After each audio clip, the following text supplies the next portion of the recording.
All right, guys, today I'm coming at you with another tool haul. And I got some really cool stuff here I'm looking to share with you guys. I went to an estate sale this morning and my buddy Mitch joined me. And he got to see kind of some of the fun I have at these estate sales, picking tools and other items. And he actually helped me find a couple of key items that would have slipped my eye if he wasn't there to kind of see what I was missing. So let's dig into this. Today I paid $50 total for everything you see here. And you'll see what's in this box will basically pay for everything and some, in my opinion, just from what I could tell so far. And what these are Disston, I believe I'm saying that right, new old stock saws, and there are two of them in here, and I'll show you what those look like. They are just super cool.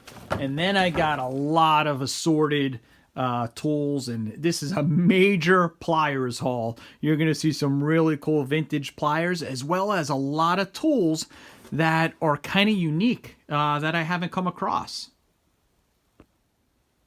As usual, to make it easier, what I'm going to do is take everything out of here, or at least portions of it, to speed up the video and kind of move through it. So let me get the stuff out of the box. This is one of those tool hauls. It's like where to begin. So I laid everything out here. It took me a little bit of time to get it nice and organized so I can move through it in some sort of order. And let's talk about this vise first. I think this is a really beautiful vise. This is a Stanley number 702, and this was hidden in the garage. Very few people went into the garage because most of the tools were in the basement. And this was kind of just stuffed. It wasn't connected to the bench in a corner, and I just recognized it, and I said, this is a corner bench vise from Stanley, all aluminum. And these are actually worth some good money. They're going for about $40 plus shipping in this condition. These clean up beautiful because they're aluminum. And that's what I look to do to this. Is this isn't going to get a full restore by any means. No need to. Just a little wire wheeling, a little bit of light oil, and this is a beautiful vise. So right there is a nice piece. Like I said, $50 for everything. Let me get some of the bigger stuff kind of out of the way here. You know I love solvents when I could get solvents. So I got some paint thinner. It's 3/4 of the way full. So mineral spirits, you can never go wrong with this stuff. It's $8, $9 a can. Use it a lot to clean with. And got some ATF so I don't have to be stingy. Almost full with my 50/50. And then this is Carver Trip. And I remember seeing this a lot in the 80s. I want to say this is a pretty good quality product. I think this was sold in the high-end type category, just as much as Benjamin Moore and things like that. So the reason I was excited for this is water-based. So I don't have all this, poly I have, and the stain I have are Minwax oil-based ones. So that was a great find, and that was something I did not see. That was something where Mitch was kind of behind me, and he's like, hey Tom, I know you always looking for paints and stains, and these were kind of hidden in the corner over there. I said, well, throw them in my box. And then oil. I love the old branding on this 3-in-1, and this is something I don't have. This is just, some SA20 motor oil, and it's really for dropping it into those smaller motors and so forth. So yeah, just love the branding, and really cool. Scoutcrafter told me he loves these because the drip just comes out perfect. So after I'm showing you guys some stuff, I'm just putting it away, and those Carver Trip cans were actually full. I don't think they were ever even opened. I don't even know where to begin. There's just so much cool stuff in here. I guess I'll save that for a little bit, and I'll get this Snap-on stuff out of the way. Can't go wrong with Snap-on screwdrivers. All the tips in really good shape, and I believe some of these screwdrivers belong in these ignition kit sets. So I've came across 2 ignition kit sets, and they're both incomplete. This one's missing. I believe this is the screwdriver that goes in here. Have to double check that. I think that's the screwdriver that fits in there. And then there's a little pair of pliers that goes in there, and I believe I have that in here as well. So I might be able to make one complete set, and these are going for, I don't know, $50 roughly. on eBay right now, and I'm not a Snap-on fanboy. I love Snap-on, don't get me wrong, but I'm not gonna, if I could sell stuff, I'll easily sell it. And then here's another set. Now this one is missing one of the wrenches. I don't have it, and I probably do have one or more screwdriver. Looks like I have two that went in this set, and I don't think I have the pliers for here, but I could sell this incomplete easily for $25, I would think, just because of the case and everything else. And I probably will end up selling both of them, and I really need to get going on eBay. It's been a while since I listed stuff on there. So those are some Snap-on screwdrivers and ignition kit sets, and then these beautiful wrenches. I mean, the chrome on them is just gorgeous. Really, these are the old branding. I really liked the old Snap-on branding. And this is a 5/8, 11/16, and a 9/16 half-inch. I was really hoping to find a couple of more of these to put a little set together. That would have had more value. Or maybe I would have even kept them if it was more of a complete set.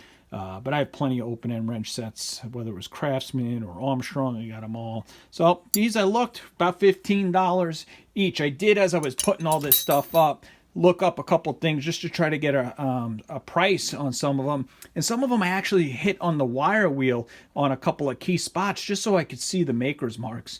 I thought it would be kind of cool to show you some of the makers. This is a totally Scout Crafter induced purchase. Never would buy something like this if I didn't see all those gadgets he shows in his videos. This is one of those gimmicky flashlight screwdrivers. It just looks so complete. Really cheesy, made in Hong Kong. Just, everything about it's cheap, but it is nostalgic, right? This probably dates from the 70s, if I had to guess. It looks like there was never a battery in it, and then you would put the bit in it, So, Scout Crafter purchase right there. That's what happens when you watch too many of his videos. There's things in there you just really, when you come across, like, wow, that did look neat. How about this wrench? This is super cool. It's going to need to be cleaned up and oiled. I do not own a wrench like this, but this is a slide wrench, and then it kind of locks down. It definitely needs a little bit of work. And that's a cool wrench. I just thought that was so cool. And I got a lot of wrenches and things in here that I have never had before, that being one of them. How about this? This is a battery puller. I had to clean it up a little bit to kind of read it. It's called Gile, Gile, and it's a 3-in-1 battery tool is how they market it. You could almost like pull a small bearing or something with it as well. That's something I'll definitely clean up. That's a really cool battery terminal tool, or yeah, you could probably use it for some other things. Like I said, really some different stuff here. Look at this. This is for compressing those valve springs. It's supposed to have just a bolt in here that when you can attach it to. This is a KD Tools number 700, and that is another tool that just is really unique, cool, and old. And let's dig into some of these pliers. I'm not going to spend a ton of time on everything in here because I am going to show you the ones that I think are really neat. The first being, this set of duckbills. And that is a nice set of proto duckbill pliers. And that'll clean up like new beautifully. I love duckbills. How about these? This is a brand called Packard. And let me tell you, the fit and finish on this is amazing. Don't know much about this company, but just from the branding, it's telling me it's probably from the 60s or the 70s, and you could just tell this feels like a really quality tool, and it's kind of got that parrot head shaped pliers on it. So if you know about that, let me know. Or the brand Packard, that's just, and here's another parrot head, and just no branding on it. But it definitely is old and vintage, and that'll be a fun one to clean up. How about this set of pliers? Look familiar? The vacuum grip, right? Oh, you can see it there. Snap-on 137. I'll have to look up the date code on that, but that's actually still the model number today for their pliers, the 137. Obviously, they're more modern now. They have, the red grips on them. Really nice pair of Snap-on pliers here. I know there's a lot of folks that like that vintage snap-on pliers with the chrome plating. I'll probably end up listing that and selling that as well. Another really nice item is this Billings. This is a Billings automobile wrench. And what's so cool about this is that it actually is not super common, and they're getting about $20, $25 for this. This is the 5-inch bicycle wrench, and this one says Billings and Spencer. So I'm learning a little bit about Billings now just because of this pick as well. And that's what's so cool about finding different items. You learn about old companies and different things.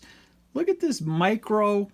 This is a proto, a small little channel lock style proto wrench. I thought that was really cool. I got a lot of these smaller size pliers in this batch, and they're actually some nice quality ones. This one is West Germany. I don't know if you can see it. There you go. West Germany.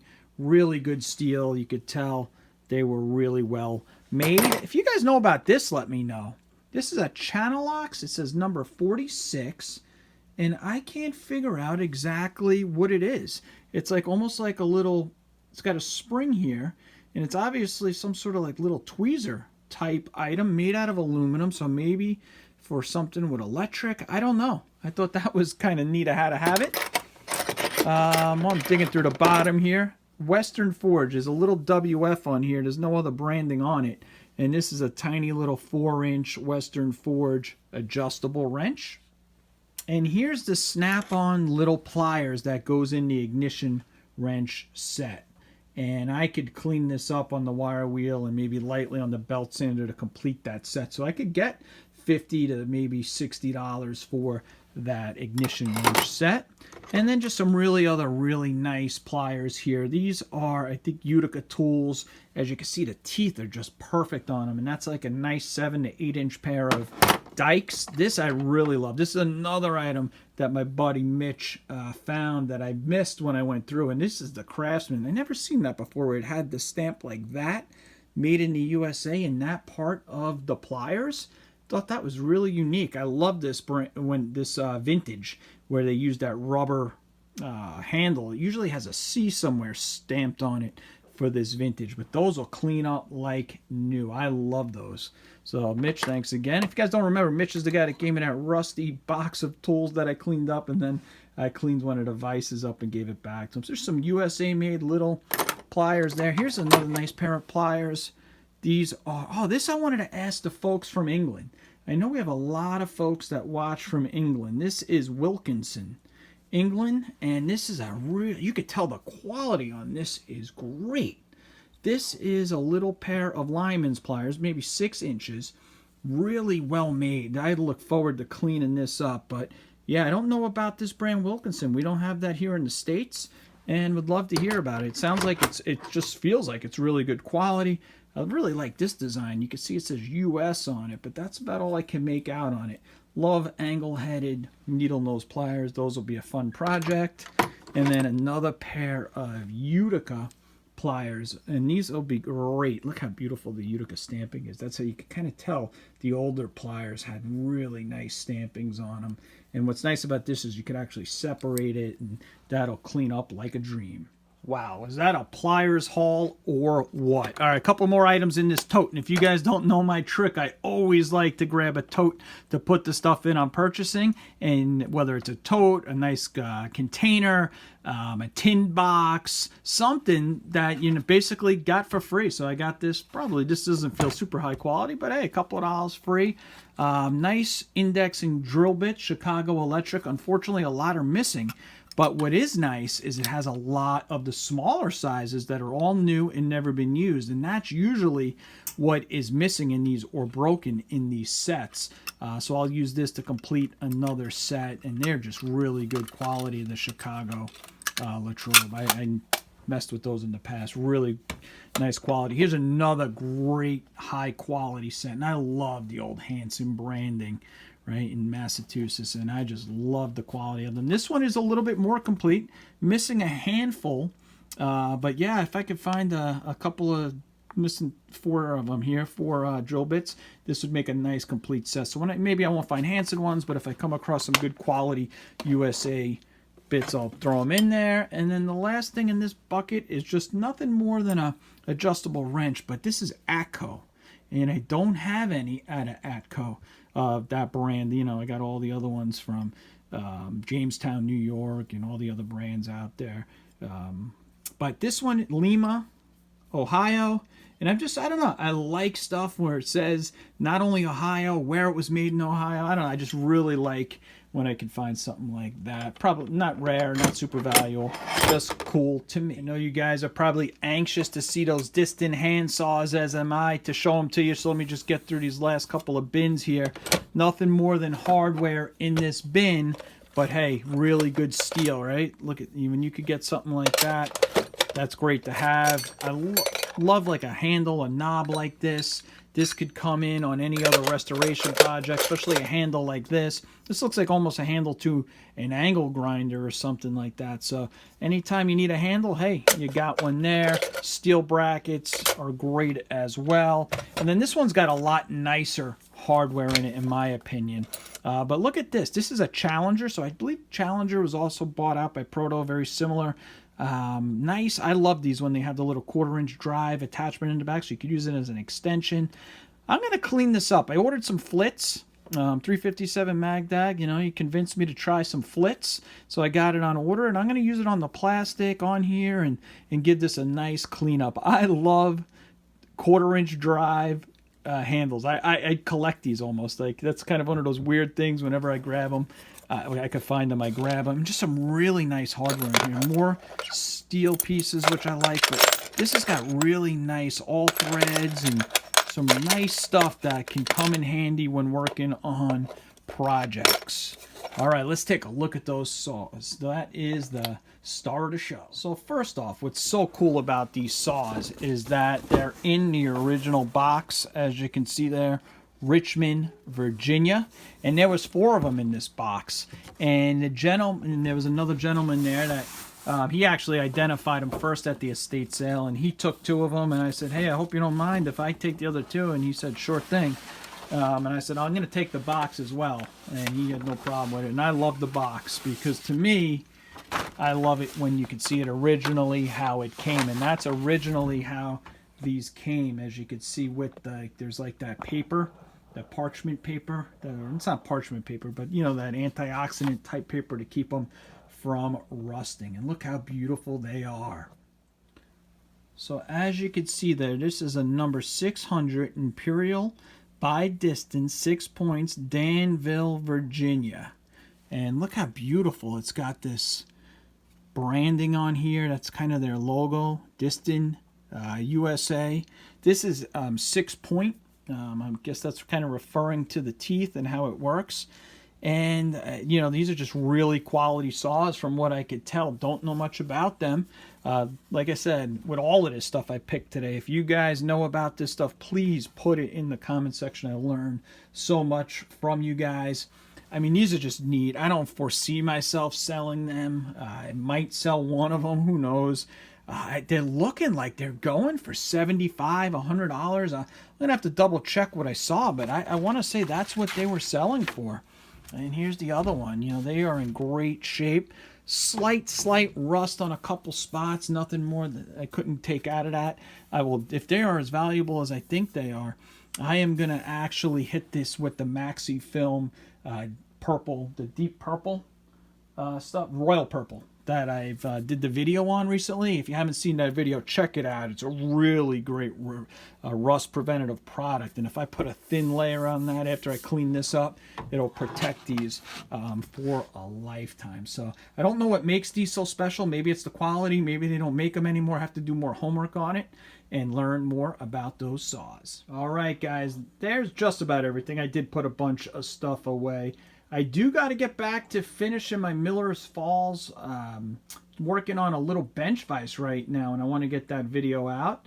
So just wanted to stop, though, and share this with you because I was excited to get it all out and start looking at it and cleaning it when I got home. So I'll see you in the next one, guys, and like and subscribe.